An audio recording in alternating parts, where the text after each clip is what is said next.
incluso con los diversos conflictos sociales. La contaminación de un río, acciones que afectan, derechos laborales o un servicio hecho de manera inadecuada suelen traer conflictos. Bueno, recordemos el caso de Camila, que nos contó cómo sus vecinos se manifestaron porque no estaban de acuerdo con la construcción de un hospital en su distrito. A partir de ello, se generó un conflicto entre ellos, el Estado y la empresa que esperaba construir el hospital. Cada uno de los actores involucrados en el conflicto tenía sus razones, necesidades y creencias. Para deliberar sobre este tipo de situaciones, fuimos viendo cómo se formaban las posiciones éticas dependiendo de los fines que se priorizan. Ahora nos preguntamos, ¿cuál es el procedimiento para la solución de un conflicto? ¿Qué propuestas podemos formular para solucionar conflictos?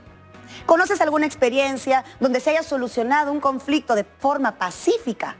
Nuestro propósito para el programa del día de hoy es comprender los conflictos sociales como una expresión de tensión entre actores sociales frente a un asunto público y proponer soluciones pacíficas desde una posición ética, ya sea a nivel regional o nacional.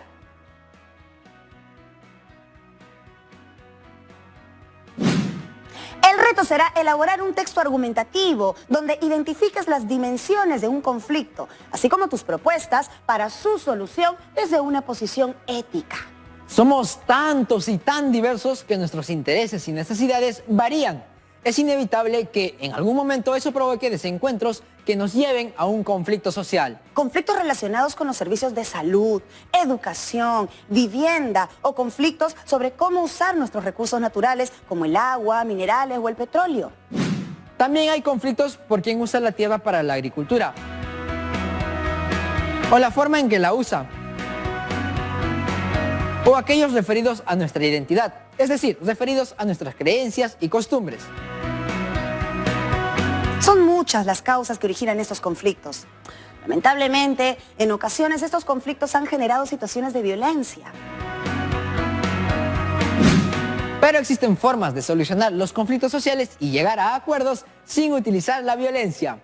¿Qué tal, chicas y chicos? Stephanie, si nos comunicamos con nuestra profesora para que nos ayude con ello. Buenos días, profesora. Bienvenida, profesora. Buenos días, Stephanie Junior. Un fuerte saludo a todas y todos los estudiantes de quinto de secundaria del Perú.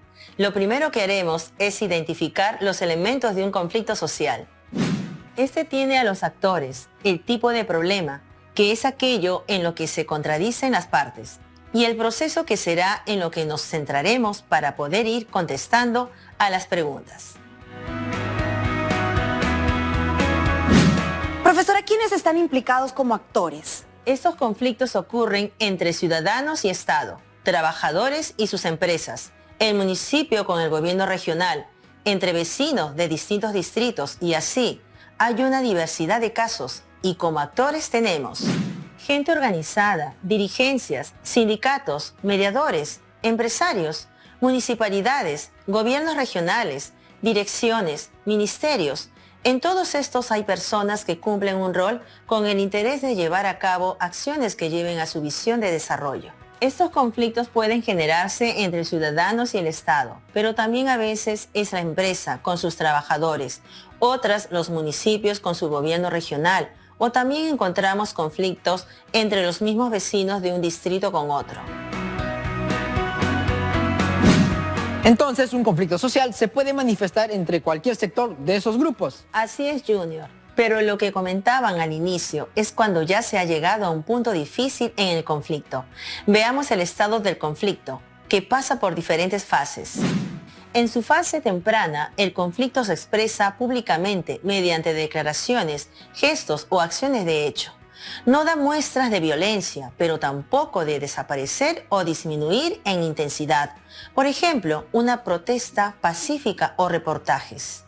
¿Qué es la fase de la escalada?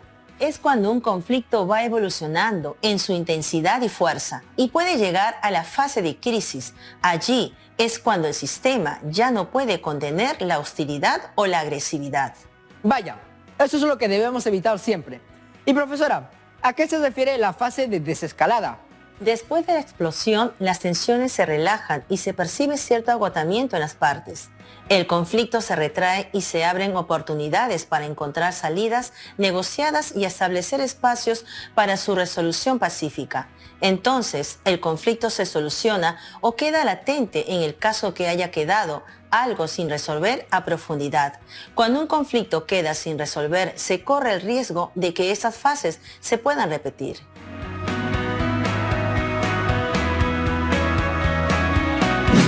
Para identificar en qué estado se encuentra el conflicto, hay que detenernos y analizar estas fases. Por ejemplo, en el caso de Camila, cuyos vecinos se oponían a que las autoridades construyan un hospital en su distrito por miedo al COVID-19. Se trata de un conflicto por la construcción de un hospital, con preconflicto, conflicto y un postconflicto.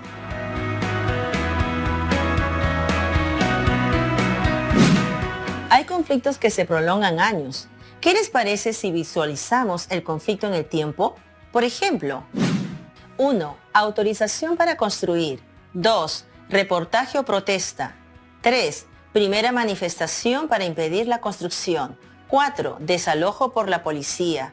5. Judicialización del conflicto y apertura al diálogo institucional. 6. Mediación de un tercero. 7. Baja de conflicto y su solución. Si no ha quedado claro, podría quedar latente y eventualmente desencadenar otro conflicto.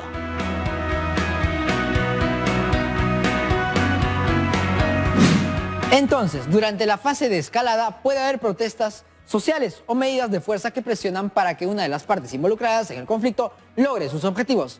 Pero también puede haber procesos de diálogos guiados por reglas aceptadas por las partes. Comienzo a entender.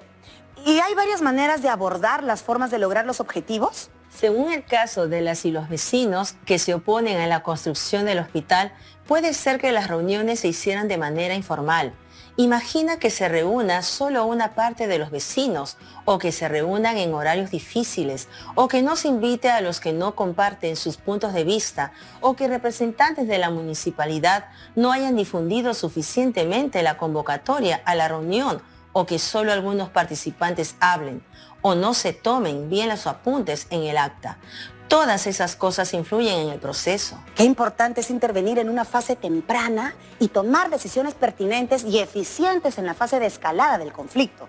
Si no, podría haber consecuencias que entorpezcan el proceso.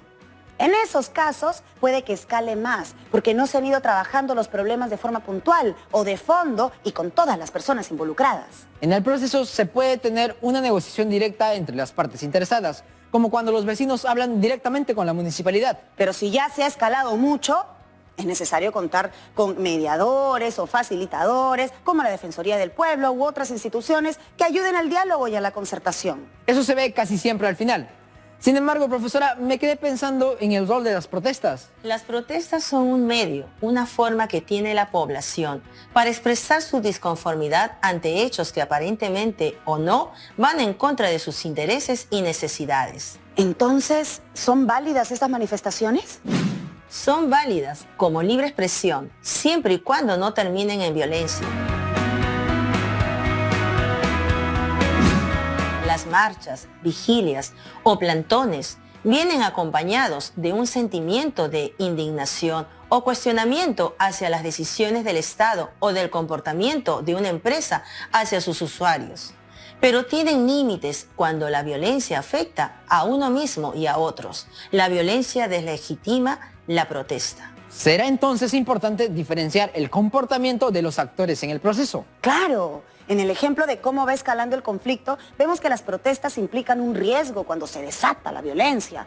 Puede ser porque hubo un agitador que incitó a la violencia dentro de la protesta y comenzaron pues las agresiones, o porque la policía no trató adecuadamente este tipo de casos y terminan en enfrentamientos. Steph, chicas y chicos, les cuento. Yo una vez participé de una protesta y todo estuvo bien, pero luego participé en otra y vi que las intenciones de algunos eran violentistas.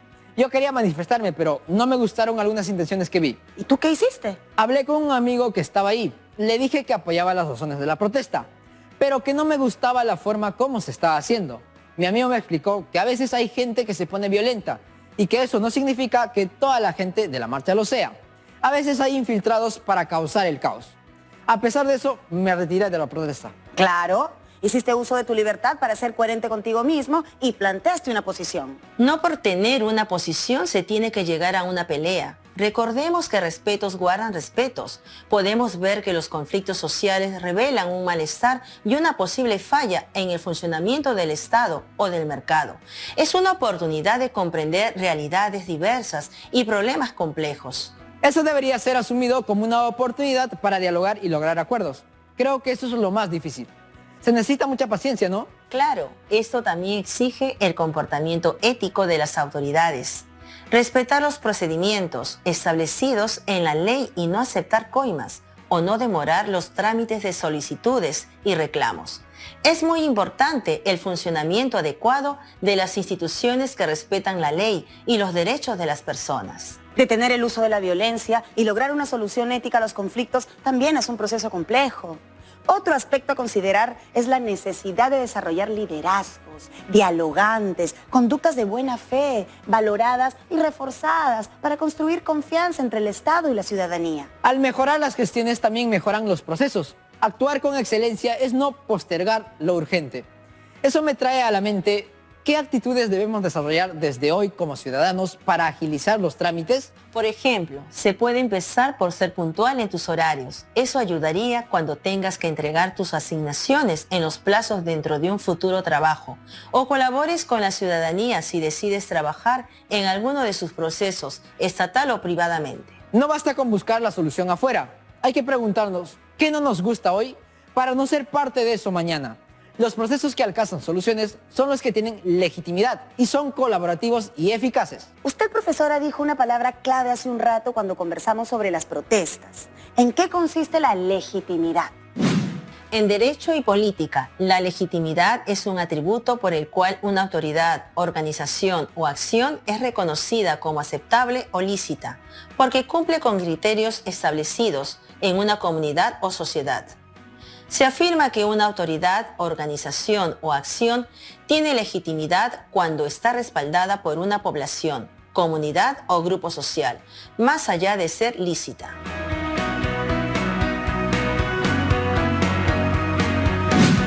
¿Cuáles serían entonces esos criterios? El de la marcha pacífica es uno. ¿También lo será la forma de dialogar? Para poder solucionar un conflicto de por medio están los derechos, la gobernabilidad democrática, el desarrollo y la cultura de diálogo y paz. Recordemos que nuestro desarrollo es integral, abarca el desarrollo de nuestras capacidades y no se debe centrar únicamente en el crecimiento económico. Así es que cultivamos una convivencia democrática, todos los actores de todos los sectores. Toda persona merece un trato digno, es decir, que se respeten sus derechos. Esto implica respetar a la persona por el solo hecho de serlo, sus creencias ideológicas, sean religiosas, políticas o de otra índole, siempre que no afecten la integridad de otras personas. Un fundamento de la convivencia democrática es considerar el diálogo como un principio ético. Por encima del desacuerdo debe primar la voluntad de diálogo para evitar cualquier forma de violencia. Otra base de la convivencia democrática es respetar los procesos, conjunto de acciones y políticas, de desarrollo humano y desarrollo sostenible como paradigmas éticos contemporáneos que responden a la búsqueda de bienestar y al goce de los derechos humanos.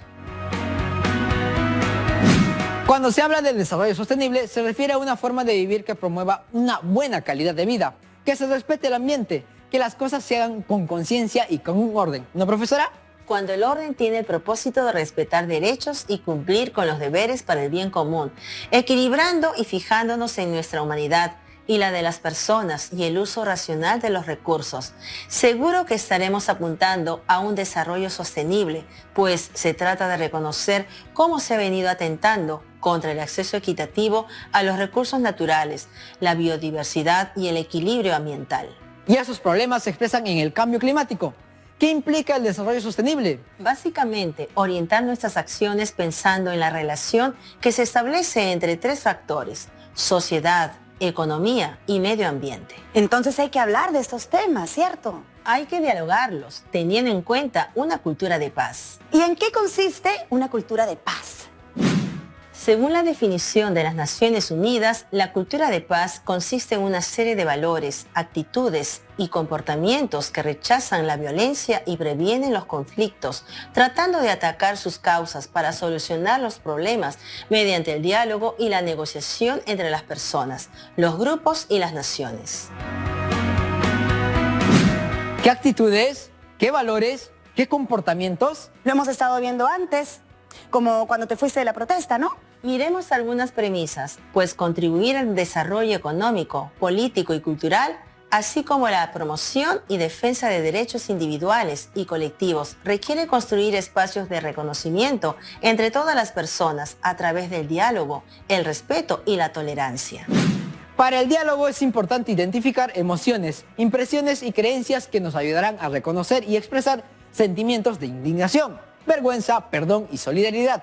Ello implica reconocer las causas y consecuencias de estos sentimientos en contextos sociales en los que se ponen en juego nuestras creencias sobre lo que es justo o no. Para reconocer el lugar que ocupan nuestros valores y principios éticos en nuestras interacciones, es importante identificar los argumentos, las creencias o las ideas que delimitan la línea entre lo justo y lo injusto. Es importante reconocer aquello que fundamenta nuestro sentido de justicia, valorar al otro. Desde una perspectiva de justicia restaurativa, es importante tener como marco común valores de confianza, apertura, empoderamiento, tolerancia, integridad, congruencia entre lo que se dice y lo que se hace, aceptación de puntos de vista diversos, autocrítica, perseverancia, escucha activa, compartir ideas, dar importancia a los sentimientos, las necesidades y los derechos.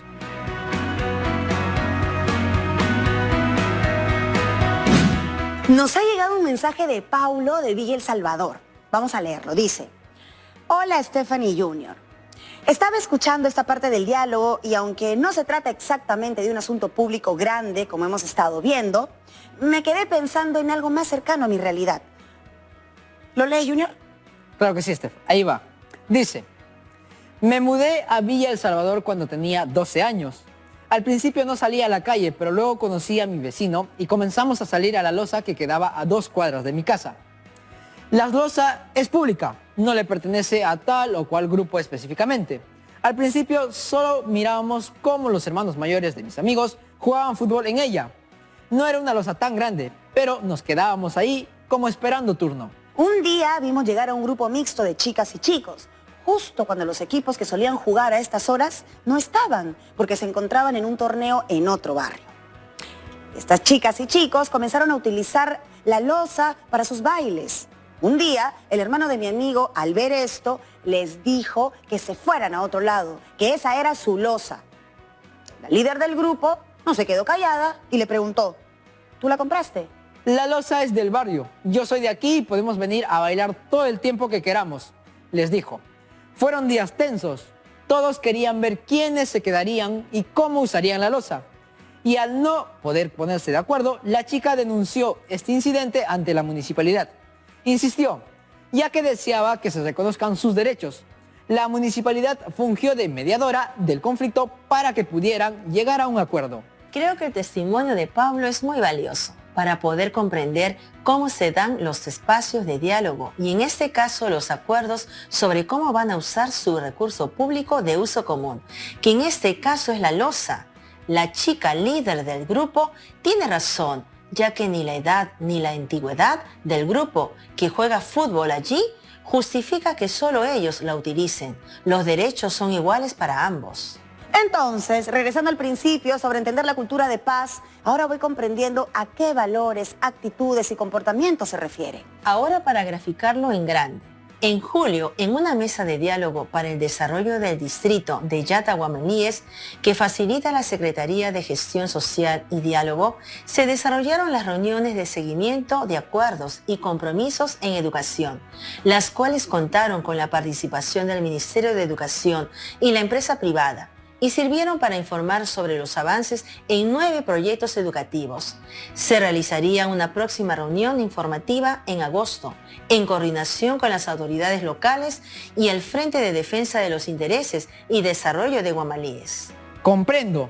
Las acciones avanzan formando una mesa de diálogo. ¿Te das cuenta que intermedia la Secretaría de Gestión Social y Diálogo para poder hacer un adecuado seguimiento? ¿Verdad, no? como cuando intervino la municipalidad en el conflicto social por el uso de la loza. Con la mediación de las autoridades municipales y su barrio, fueron a la municipalidad para que haya orden y no terminen peleándose en la loza. Todos pudieron sentarse a dialogar y concertar, para así hacer visibles sus necesidades y el seguimiento para el cumplimiento de los compromisos. Creo que también es importante tomar en cuenta qué significa dialogar. Exacto, no es lo mismo dialogar que confrontar, ¿verdad, profesora? Interesante observación. Es muy importante diferenciar entre diálogo y confrontación. Veámoslo juntos. El diálogo es cuando dos o más partes trabajan juntas hacia un entendimiento mutuo. Mientras que una confrontación es el enfrentamiento competitivo, es decir, dos partes opuestas entre sí y tratando de demostrar que la otra está equivocada. El diálogo es también cuando uno escucha a la otra parte para comprenderla, entenderla y llegar a un acuerdo. Y la confrontación es cuando uno escucha a la otra parte para encontrarle fallas y rebatir sus argumentos. Otra característica importante del diálogo es que también causa la reflexión sobre la propia posición, invitándonos al cuestionamiento. En cambio, la confrontación solo causa la crítica de la otra posición. Con el diálogo uno busca fortalezas en la otra posición. Y con la confrontación, solo se busca los errores y debilidades en la otra posición. Además, con la confrontación se asume que hay una respuesta correcta y que alguien la tiene. El diálogo nos permite asumir que cada uno tiene partes de la respuesta y conjuntamente podemos construir una solución viable.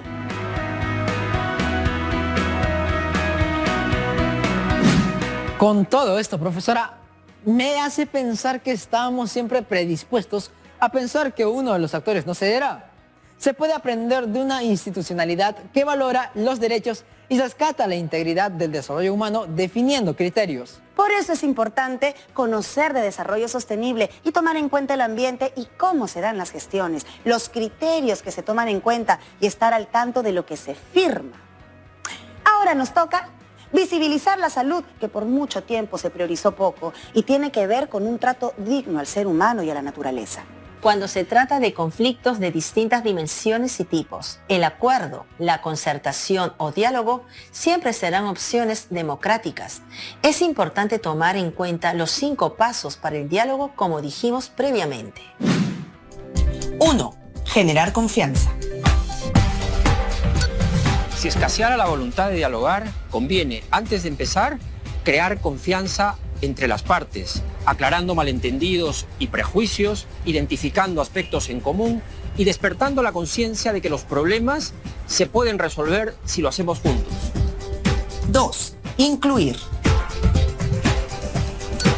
Ningún actor primario en el conflicto debe quedar excluido del diálogo. No hay que olvidar además la perspectiva intercultural. Quizá necesitemos intérpretes de lenguas distintas o adaptar procedimientos al contexto cultural o buscar también equivalencias a los conceptos.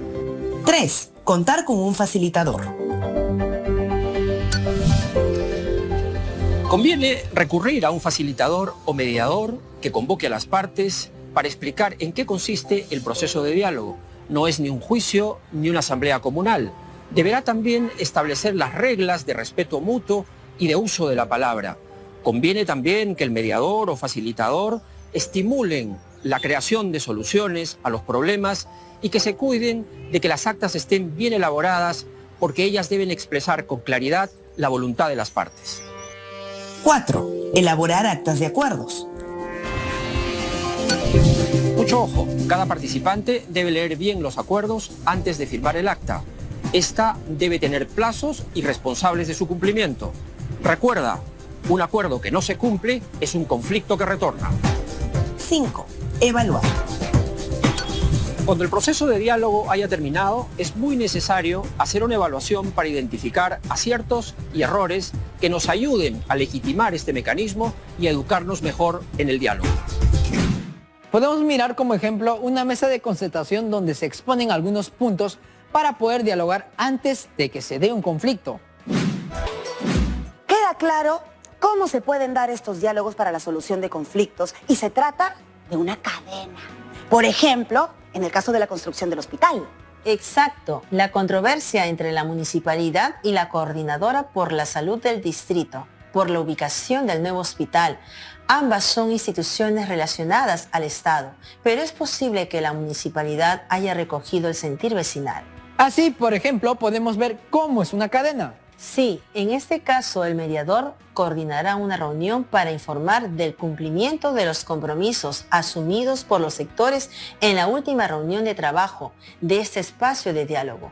Los conflictos se solucionan dialogando y siendo eficiente en nuestros compromisos desde todos los actores. ¿Cuáles son las condiciones para el diálogo, profesora? Es fundamental contar con espacios adecuados de mediación, con alguien con una posición neutral que ayude a que las partes expresen con honestidad sus motivaciones en un conflicto. ¿A qué se refieren con mediación? La mediación es una herramienta del proceso clásico de resolución de conflictos y se aplica luego de agotar toda posibilidad de resolver un conflicto entre los implicados. Consiste en recurrir a un tercero para que restablezca la comunicación y mejore el clima para resolver el conflicto.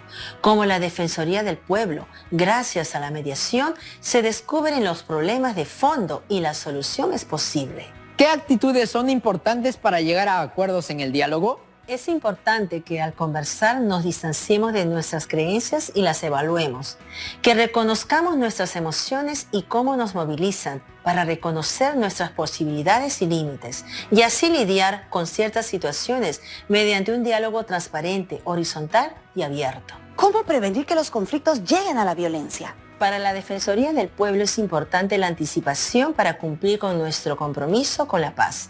Es importante el diálogo en una fase temprana. Hay 3 causas de los conflictos que se deben prevenir. A. El Estado debe encargarse de la supervisión de operaciones. B. Los acuerdos se deben cumplir en el plazo previsto. Eso demanda efectividad en la gestión.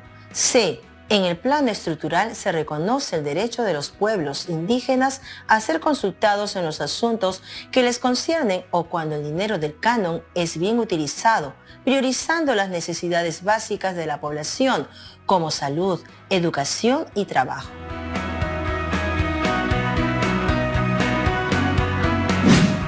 Bueno, profesora, muchísimas gracias por habernos acompañado en el programa el día de hoy.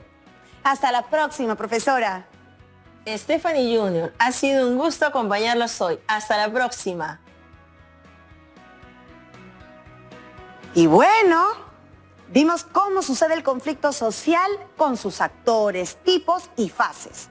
No necesariamente es una confrontación entre la ciudadanía y Estado o empresa. Estos actores son grupos diversos y complejos y al interior de ellos también se pueden originar conflictos. Sabemos que los conflictos tienen fases y que es importante llegar al diálogo antes que la fase de escalada pase a ser una crisis. Son válidas las expresiones de protesta, pero pierden legitimidad cuando se vuelven violentas y transgreden derechos de otros. Cada actor debe cumplir su responsabilidad sin perder de vista el desarrollo humano y sostenible en una cultura de paz, donde la concertación y el diálogo sean posibles y existan mediadores para que el diálogo sea exitoso. Aprendimos que no es lo mismo dialogar a confrontar y para prevenir los conflictos se debe llegar a acuerdos donde estén todas las partes, se implementen mecanismos previstos en nuestro sistema democrático, se eviten las demoras en los mismos y se tome en cuenta los derechos de todos sin distinciones. Ahora les toca en sus casas.